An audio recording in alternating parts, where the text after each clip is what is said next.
Սիրելի բարեկամներ, ողջունում ձեզ, ես քաղաքագետ Գեորգ Մելիքյանն եմ։ Մենք սկսում ենք Status Quo հեղինակային հաղորդաշարի հերթական թողարկումը, որի շրջանակում այսօր մենք հյուրընկալել ենք Արար քաղաքակրթական հետազոտությունների հիմնադրամի տնօրեն Արմեն Խաչիկյանին։ Արմեն, ողջունում ձեզ։ Ողջույն, Գեորգ։ Արմեն, դուք երեք հանրությանը ներկայացրեցիք ձեր սոցիոլոգիական հարցումների հերթական փունջը, որը դուք անցկացնում եք մի քանի ամիսը մեկ, ճիշտ է։ Մենք նախորդ անգամ էլ ձեզ հյուրընկալեցինք եւ դուք հանրայնացրեցիք այն տվյալները, որոնք կարծում եմ, որ շատերին հետաքրքիր են, հատկապես այսօրվա այսպես բուրըն զարգացող գործընթացների շրջանակում։ Սկսենք ձեր ներկայացնելու մեր լայն հասարակությանը, մեր հեռուստադիտողներին ձեր արդյունքները։ Դուք սկսել եք, եթե չեմ սխալվում, սոցիալական ցանցերի օգտագործումը չափելուց, թե որքան են օգտագործում, հետաքրքիր բան է, շատերը չգիտեն, թե որով են ավելի շատ օգտվում Հայաստանում, խնդրեմ։ Շատ լավ, շատ շնորհակալություն եւս մեկ անգամ հրավերի համար ու նաեւ նշեմ, որ Արարը 2023 թվականից է սկսել իր սոցիոլոգիական հետազոտությունների իրականացման պրակտիկան ու մենք ինչ ենք անում, երամսյակը մեկ հետազոտություն ենք անում ու ոչ միայն չափում ենք հանրային կարծիքը տվյալ պայմանում, այլ նաև կարողանում ենք նայել ժամանակագրական դինամիկան, ինչը հնարավորություն է տալի նաև գնահատելու հասարակական ընկալումների դինամիկա եւ ընդհանուր ընթացքը։ Առաջինը, ինչի մասին դուք խոսեցիք, այո, շատերս օգտվում ենք տարբեր սոցցանցերից, բայց դժվար է ասել, թե հայաստանցիները ընդհանրապես որ սոցցանց են ավելի շատ օգտագործում, չնայած ենթադրելի է եւ ենթադրելի է բնականաբար, որ Facebook-ը ըստ էության ամենաշատ օգտագործվող սոցցանցն է։ 2008-ից միջից այդ տենդենսը սկսեց։ Այո, եւ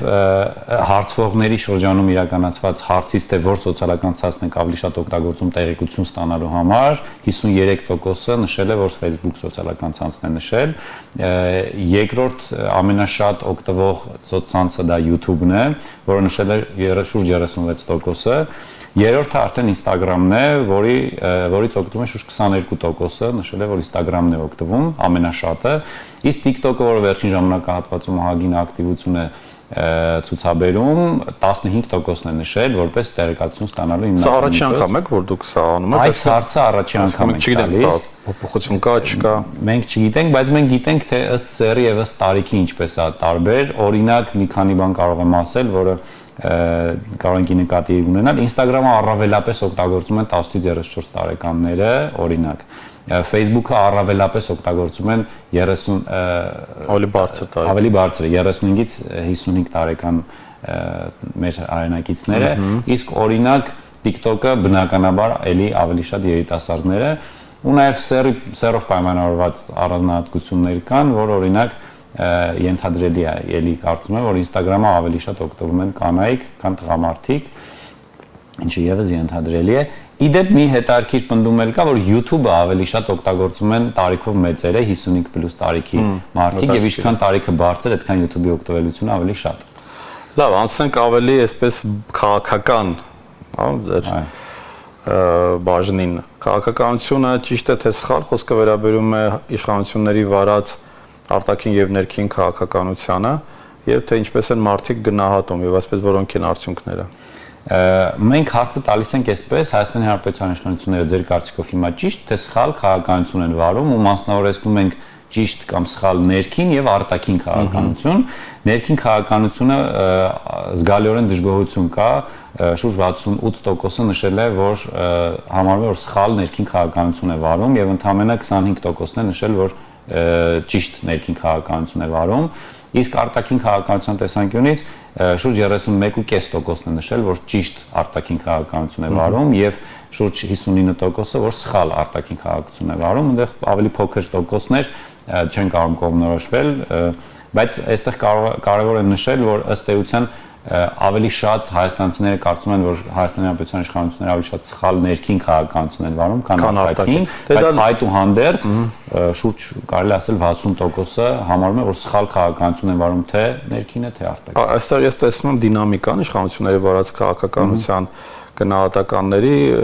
դուք հուշեք, մեր հեռուստադիտողները եւս հիմա իրենց էկրաններին տեսնում են դա, որ ըստ էության նախորդ տարվա համեմատ, եթե չեմ սխալվում։ Նայում ենք դեկտեմբեր 2023-ից մինչև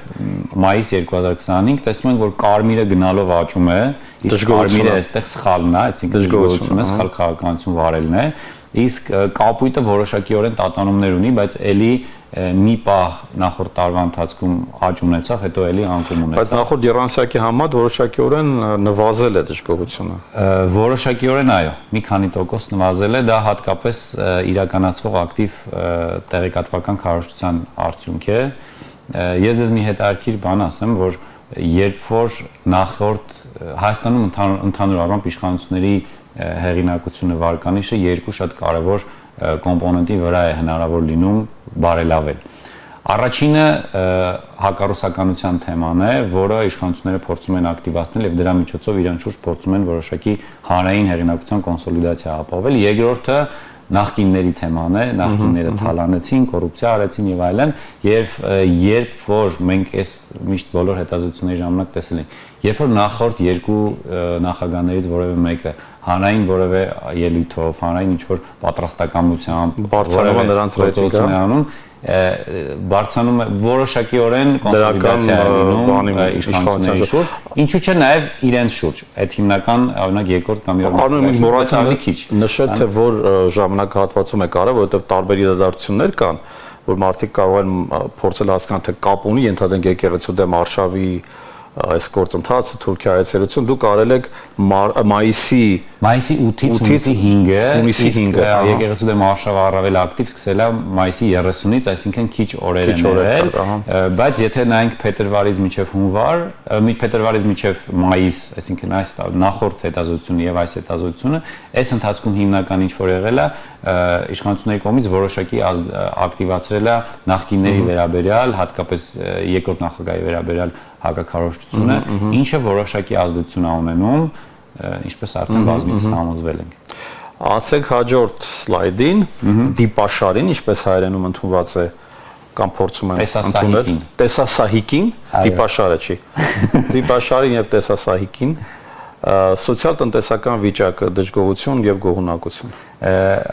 Հարցը հնչել է այսպես վերջին 5 տարիների ընթացքում ձեր ընտանիքի սոցիալ-տնտեսական վիճակը լավացել է թե վատացել է։ Այստեղ ամենաշատը ասել են, որ նույնն է մնացել, շուրջ 42%-ը նշել է, որ գրեթե նույնն է մնացել, երկրորդը 30%-ը ասել է, որ լավացել է, 27%-ը նշել է, որ վատացել է։ Այստեղ ուզում եմ մասնավորապես համեմատել նաև նրա հետ, որ իրականում տնտեսական ցուցանիշներ, մակրոտնտեսական ցուցանիշներով չի վատացել, ըստ մակրոտնտեսական ցուցանիշների չի վատացել, եւ երբ որ չի վատացել եւ մենք ունենք ամեն դեպքում 27%-անոց այստեղ դժգոհություն, ցույց է որ մարդիկ իրենց ընկալումներում ամեն դեպքում դժգոհություն ունեն սոցիալ-տնտեսական վիճակից։ Իդեպ ասեմ, որ այստեղ ավելի շատ մարդիկ են նշել, որ վատացել է կամ նույնն է մնացել, ովքեր ավելի դեմ են գործող իշխանությունների վարած քաղաքականությանը, ինչը նշանակում է, որ սա ավելի քաղաքական վերաբերմունք է, որ իրենց տնտեսական վիճակը վատացել է։ Okay, հաջորդ տեսասահիկը, տարօրինակ բառ է իսկապես, կառույցներից գոհունակությունը, ընդհանրապես պետական խոսքը ինստիտուտների մասին են, դուք նշել եք ազգային ժողով, զինված ուժեր, ոստիկանություն, կառավարություն եւ հայ առաքելական եկեղեցի։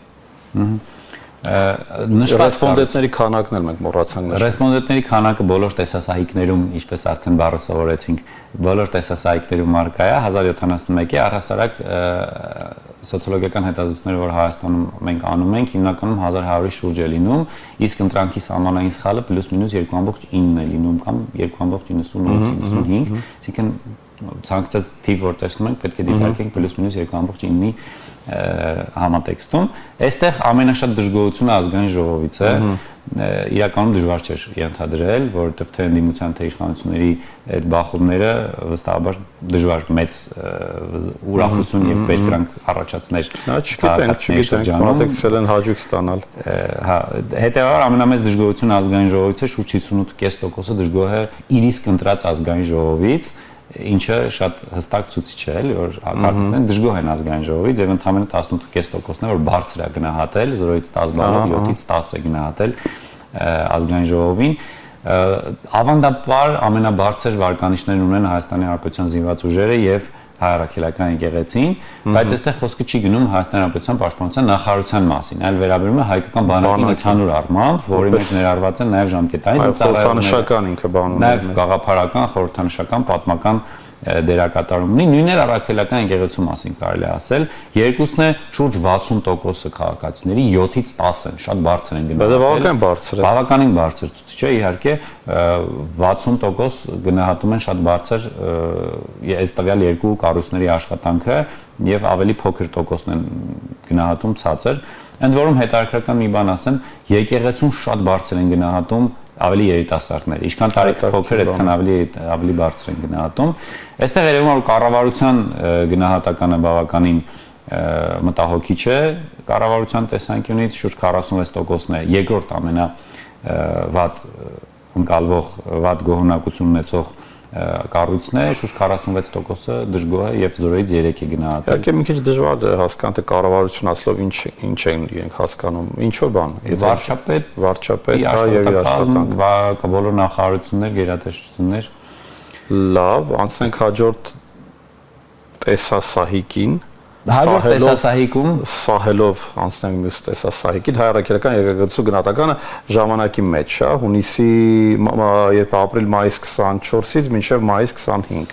Այո, այստեղ ըստ էության երևում է որ առանձնապես մեծ տարբերություններ, մեծ վայրիվերումներ չկան, բայց օրինակ փետրվարից մինչև մայիս որոշակի աճ կա։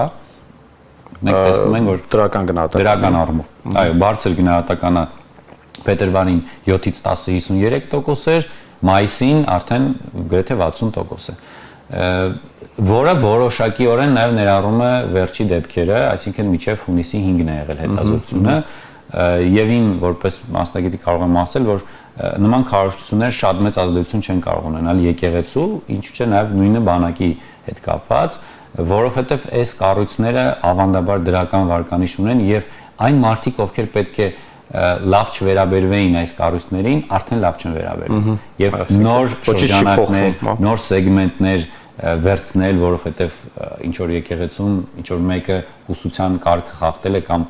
կուսակրոնության կարգ խախտել է, դա էական ազդեցություն չի ունենալու, որովհետև այն մարդիկ, ովքեր արդեն իսկ նեգատիվ էին տրամադրված եկեղեցուն, իրենք մեկը այդպես էլ նեգատիվ մնում են։ Եվ նոր սեգմենտներ, հասարակության նոր շրջանակներ շատ չեն ավելանում եկեղեցու դեմ ուղված որևէ տեղեկատվական կամ քարոզչական արշավի արդյունքում։ Հետաքրքիր բան եք ասում, իհարկե դրա մասին եւի ես կուզեմ դες մի օր առանձին զրուցել, ընդհանրապես մարդիկ իրենց կարծիքը ինչպես են փոխում, արդյոք մարդիկ կարծրացած են, թե մենք դինամիկա տեսնում ենք, ընդհանրապես միգուցե եւ Հայաստանի օրինակով եւ այլ երկրների, քանի որ շատ հաճախ ենք մենք տեսնում, որ ինչպես դուք եք նշում, ով համարում է, որ ենթադրենք սա ճիշտ է, դա միշտ համարում է ճիշտ, 19 տարեկանից սկսած, իր մոտ ոչինչ չի փոխվում եւ նույնը նաեւ հակառակ եթե մենք չմեկը դա համարում է սխալ, ապա իր մոտ երևի ոչինչ չի փոխվում։ Գիտելիքի պակասն է, թե դա մշակույթի խնդիր է, թե մտածողության հարց է, ինչն է, որ մարդիկ դες կարծրացած են, թե բոլորի մոտ է այդպես ընդհանրապես։ Իմ կարծիքով դուք ֆանտաստիկ կարևոր հարց եք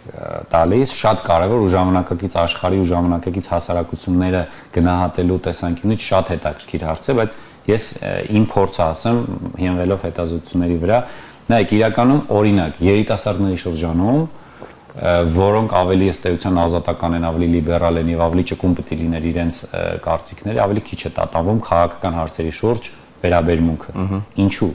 Որովհետեւ նրանք շատ քիչ են քաղաքականության վերաբերյալ տեղեկատվություն սպառում, իսկ սպառածն է ավելի հումորային, ավելի ժամանցային բաներն են, քաղաքականությունից վերցրած մեմերն են սպառում։ Իսկ ում մոտ ավելի հաճախ փոխվում եւ հաճախ ազդում տարբերությունները զգացվում, ավելի տարիքով մեծերի, ովքեր հավանաբար ենթադրաբար ավելի շատ ցածր մեծագրագիտություն ունեն, ավելի շատ են օգտվում YouTube-ից եւ երբեմն ապատեղեկատվություն են ստանում եւ շատ հեշտ է իրանց մոտ փոխվում օրինակ որևէ կառույցի նկատմամբ վերաբերմունքը մեկ էլ կտրուկ ասում են վայ ես ինչ բան արել կամ օրինակ չգիտեմ արտաքին քաղաքականություն շուտով կխոսենք մեկ էլ տեսնում ես հոպ միանգամից Ռուսաստանի մասին սկսում են ավելի վատ մտածել կամ եվրոպական երկրների մասին, այսինքն այդ մեդիա գրագիտության ցածր մակարդակը շատ ստացվող տեղեկատվական բովանդակությունը ազդում է որ դրա արդյունքում իրենք ավելի շուտ փոխեն իրենց կարծիքը։ Լավ, ես կուզեմ մի քանի տեսասահիկի վրայով նորից սահենք անցնենք եւ գանք ռազմական դաշնակցային հարաբերություններ բաժին, որտեղ մենք տեսնում ենք, որ դուք առանձնացրել եք մի քանի պետություն՝ Ռուսաստան, Իրան, ԱՄՆ, Հնդկաստան, Եվրամիություն, որի մեջ ընդգրկել եք Ֆրանսիա, Գերմանիա եւ այլն եւ ոչ մեկ։ Սա ինչ է կուզել պարզել, թե որ երկրների հետ պետք է ունենա ռազմական դաշնակցային հարաբերություններ, բայց մենք Ռուսաստանի հետ արդեն ունենք։ Արդեն ունենք եւ դրանով է պայմանավորված, որ Ռուսաստանը զգալի մեծ թիվ ունի այստեղ ու երևում է բաց կարմիրից մուգ կարմիր, երևում է որ հուլիս, հոկտեմբեր, փետրվար, մայիս որոշակիորեն աճել է Ռուսաստանին որպես ռազմադաշնակցային հարաբերություն դիտարկողների պրոպորցիան եւ իջել է Եվրամիությանը, հա, ես տեսնում եմ։ Որոշակիորեն իջել է Եվրամիությանը, ԱՄՆ-ն եթե նայում եք, ապա փետրվար 2025-ին շատ զգալիորեն բարձրացավ մինչև 22%, որը պայմանավորված էր Թրամփի ընտրություններով ու Թրամփի այդ ակտիվ ուժի տեսանկյունից խոսք դիրքերից հանդես գալուն, ինչպես նաև Հայաստան-ԱՄՆ գործընկերային համաձայնագրի ստորագրմամբ, ընդհանուր առմամբ կարող ենք ասել, որ հիմնականում այս հետազոտություններում երևում է, որ Ռուսաստան պլյուս Իրան միասին եւ ԱՄՆ պլյուս Եվրամիության երկրներ իրենք գրեթե հավասար են եւ հիմնականում այս զույգերի միջև համարձակությունը ընդ որում կարող եմ ասել օրինակ, որ ԱՄՆ-ի հետ կապված ռազմադաշնակցային հարաբերությունների ջատագովները ավելի շատ երիտասարդներն են, զգալիորեն շատ, իսկ օրինակ Ռուսաստանի հետ կապված ավելի շատ ջատագովները հիմնականում են մարդիկ են, ովքեր համարում են, որ Հայաստանի Հանրապետության իշխանությունները սխալ քաղաքականություն են վարում։ Նրանք ավելի շատ են մեկը մյուսի հետ կապված են։ Այո, փոխկապակցված։ Սխալ են, հետեւաբար, այսինքն Ռուսաստանի հետ չեն, ուրեմն դա սխալ է։ Այն մարդիկ, ովքեր համարում են, որ այս իշխանությունները սխալ ներքին եւ արտաքին քաղաքականություն են վարում, նրանք ավելի շատ հակված են կարծել, որ Հայաստանը պետք է Ռուսաստանի հետ ընդլայնի կամ ձևավորի ռազմադաշնակցային հարաբերություններ։ Արմեն, հաջորդ տեսասայիկը վերաբերում է Ադրբեջանի հետ խաղաղությունը հնարավոր է արդյոք թե ոչ, այստեղ ինչ պատկեր ունենք։ Այստեղ պատկերը կարելի է ասել չի փոխվում, մեր քաղաքացիները, մեր հայրենակիցները շարունակում են ավելի շատ հավատալ, որ Ադրբեջանի հետ բանակցությունների միջոցով կայուն երկարատև խաղաղություն հնարավոր չի հասնել եւ շուրջ 68%-ը նշել է, որ հնարավոր չի նմանատիպ խաղաղություն եւ դա մեր երրորդ հետազոտությունն է այդպես եւ գրեթե պատկերը նույնն է։ Համարյա 1 տարի նույն բանը պահպանվում է, հա։ Այո, շարունակում են քաղաքացիները չվստահել եւ չհավատալ խաղաղության երկարատև խաղաղության գաղափարին։ Եվ ընդհանրապես 30%-ն է, շուրջ 30%-ն է, որ սովորաբար հավատում է, որ ինչ որ մի օր հնարավոր է կայուն երկարատև խաղաղության հասնել։ Մյուս հարցերում եւս մենք բարբերաբար բախվում ենք այս նույն թվին 30-70 այսպիսի մոտարապես կամ 30-60 պրոպորցիային։ Հաջորդը օրինակ մենք հարց ենք տվել առանց Արցախի կարգավորման չի կարելի խաղաղության պայմանագիր ստորագրել։ Սա հաջորդ տեսասայիկն է, խաղաղությունը պայմանագրի նախապայմանը որպես առանց Արցախի հարցի կարգավորման չի կարելի խաղաղության պայմանագիր ստորագրել։ Այստեղ 62%-ը համաձայն է, որ եթե չէ 63%-ը, 68%-ը ասել է, որ այո, առանց, այսինքն պատկերացրեք 63%-ը կարծում է, որ առանց Արցախի հարցի կարգավորման չի կարելի խաղաղության պայմանագիր ստորագրել։ Սա այն պայմաններում, երբ որ առավոտից երեկո քննարկվում է խաղաղության պայմանագիրը, առավոտից երեկո քննարկվում է խաղաղության օրակարգը, դա լուծում է, լավագույն լուծում է։ Վաղը ստորագրելու ենք։ Որ պետք նախաստորագրում ենք, ստորագրում ենք եւ այլն, եւ դրա արդյունքում ընդամենը 33%-ն է, որ աջակցում է եւ հավատում է այս գաղափարին։ Մյուսը Արցախի կորուստը ժամանակավոր է, որը ենթադրում է, որ պետք է հզորանա բանակը, հետ բերեն կորցրածը, ես տեսնում որ այստեղ աճ է նույնիսկ գրանցվում, հա։ Այո, ես նախկինում ինձ թվում էր, որ այս աճը չի լինի, ընդհակառակը կիջնի, այս գաղափարը աջակցողների քանակը եւ մասնակ պրոպորցիան, բայց փաստացի ինչա տեղի ունեցել 2023 թվականի աշնանը մենք Արցախը վերջնականապես կորցրել ենք եւ դրանից հետո այս հարցը դրել ենք որպես տեսլական։ Երկարատև տեսլականում Արցախի կորուստը ժամանակավոր է, պետք է հզորացնենք բանակը, պետք է հետ բերենք կորցրածը։ Այս գաղափարին կայուն աճով մինչև այսօր շուրջ 88%, 87%-ը ասում են, որ այո, Արցախի կորուստը ժամանակավոր է եւ պետք է բանակի ուժեղացման միջոցով հետ բերենք կորցրածը եւ ընդհանրապես 11-12%-ն է, որ սրան չի հավատում։ Ինչը եւս վերջերս օրեր առաջ տեսակ, որ գործող վարչապետը հնչեցրեց, որ մենք Արցախը կորցրեցինք, բայց գտանք Հայաստանը, նմանատիպ մի ձևակերպում։ Ոչ թե Հայաստան, ոչ թե Արցախ կորցրեցինք, այլ գտանք Հայաստանը։ Ոչ թե Արցախը կորցրեցինք, այլ գտանք Հայաստանը։ Այս հիմարությանը հավատում է ընդամենը 12% հասարակության։ Եվ 87.5%-ն ասում է, որ ոչ, Արցախի կորուստը ժամանակավոր է, պետք է հետ բերենք։ Սրանից էլ բխում է հաջորդ տեսասահիկը, որը Արցախն անդառնալի կորսված է, այսինքն մարդիկ համաձայն են, թե համաձայն չեն։ Եվ դուք էլ նույնակ նշեցիք ձեր խոսքում, վերջնական մենք կորցրեցինք, ասացիք, չէ՞։ Արդյոք մարդիկ համաձայն են, որ մենք վերջնական ենք կորցրել, սա է հարցը։ Այո, հենց դա է հարցը, ու մենք այս հարցերին չենք երբեմն թվում է թե մոտ հարցեր ենք տալիս, բայց նախորդի հետ։ Այո, թվում է թե նման հարց են, բայց այս բոլոր հարցերը իրենց կարևոր առանձնահատկություն ունեն։ Այո, այո, անպայման, որովհետև տարբեր տեղերից ենք նայում։ Այո, տարբեր պրիզմաներից ենք դիտարկում։ Արցախը անդառնալի կորցված է, պետք է մտածել միայն Հայաստանը պահելու մասին։ Ընդամենը 35%-ն է, որ այս գաղափարին ասում է այս պահի դրությամբ, սա ավելի այժմ։ Բայց դա շատ չէ, այսինքն իհարկե մենք հիմա քաղաքական գնահատական ժամանակ չեք ունենա ցավոք տալու։ 35%-ը համարում է, որ միգուցե եւի ավելի շատ համարում է, որ Արցախը կորցված է, բայց կոռելացիա է տեսնում այդ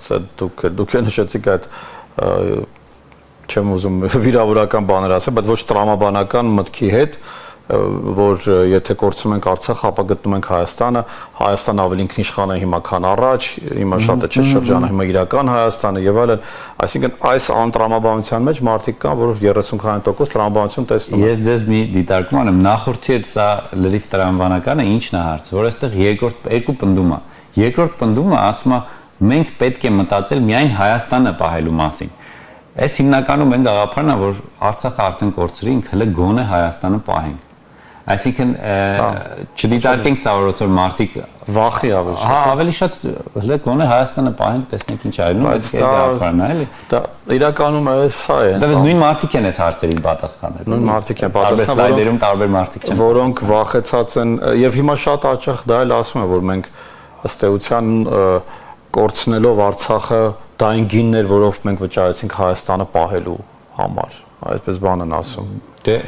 այդ ասողների պրոպորցիան 30%-ը որևէ կերպ չի բարձրացել։ Դա քիչ չի, ասեմ ձեզ, դա քիչ չի, բավականին շատ է։ Դա քիչ չի, որովհետև այս պայդրությամբ այդ քարոզչությունը եւ այդ տեղեկատվական ազդեցությունը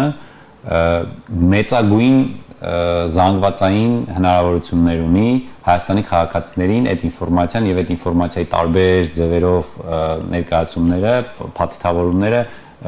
հեռուստացույցից, սոցցանցերից, տարբեր տեղերից բարբերաբար քաղաքացուն հասնելու արդյունքում եւ եթե քաղաքացիների դիմակայունությունը իրենց ինքնությունը պահպանելու, իրենց Արցախի վերադարձին հավատալու հարցում դեռևս այսքան մնացել է, դա մեծ ձեռքբերում է։ Արմեն, եւ վերջին տեսասահիկը, որը վերաբերում է արցախցիների վերադարձի պայմաններին եւ դուք հարց եք տալի, թե ինչ պայմանների դեպքում է հնարավոր արցախցիների վերադարձը Արցախ եւ այստեղ կա մի քանի տարբերակ ընտրելու միջազգային անվտանգային երաշխիքներով Ադրբեջանի կազմում ապրելու տարբերակը, երկրորդը ռուս խաղապահների վերադարձի եւ նոյեմբերի 9-ի համաձայնագրի երկարացման դեպքում, երրորդը Հայաստանի հզորանալու եւ Արցախը նորից ազատագրելու դեպքում եւ չորրորդը միայն շատ հեռու ապագայում Ադրբեջանի բարեփոխվելու դեպքում, ենթադրում եմ իշխանության փոփոխման եւ այլն պարագայում։ Եվ կան այստեղ իհարկե ոչ մի տարբերակ չընտրել։ Դուք ներկայացեք թվերը։